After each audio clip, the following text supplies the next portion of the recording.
The Baker's Daughter. A long time ago there lived a baker who was a mean, greedy man. He sought in every way to put money by and cheated people whenever he was able, when they came to his shop. He had a daughter who helped him in his business, and seeing how her father treated the people and how he succeeded in getting money by his bad practices, she too in time came to do the like. One day when the father was away and the girl remained alone in the shop, an old woman came in.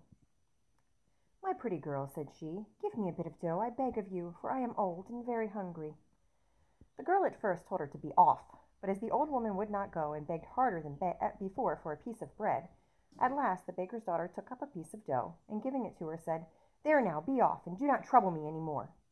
"My dear," said the woman, "you have given me a piece of dough, let me bake it in your oven, for I have no place of my own to bake it in." "Very well," replied the girl, and taking the dough she placed it in the oven, while the old woman sat down to wait till it was baked.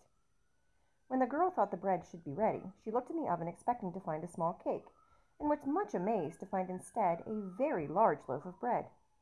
She pretended to look about the oven as if in search of something. "I cannot find the cake," said she. "It must have tumbled into the fire and got burned." "Very well," said the old woman, "give me another piece of dough instead, and I will wait while it bakes." So the girl took another piece of dough, smaller than the first piece, and having put it in the oven, shut the door. At the end of a few minutes or so she looked in again, and found there another loaf, larger than the last. "Dear me," said she, pretending to look about her, "I have surely lost the dough again. There is no cake here." "'Tis a pity," said the old woman, "but never mind. I will wait while you bake another piece." So the baker's daughter took some dough as small as one of her fingers and put it in the oven, while the old woman sat near. When she thought it ought to be baked, she looked in the oven and saw a loaf, larger than either of the others. "That is mine," said the old woman. "No," replied the girl. "How could such a large loaf have grown out of a little piece of dough?"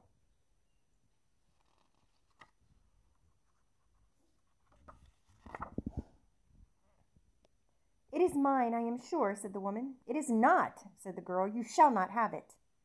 Well, when the old woman saw that the girl would not give her the loaf, and saw how she had tried to cheat her, for she was a fairy, and knew all the tricks that the baker's daughter had put upon her, she drew out from under her cloak a stick, and just touched the girl with it.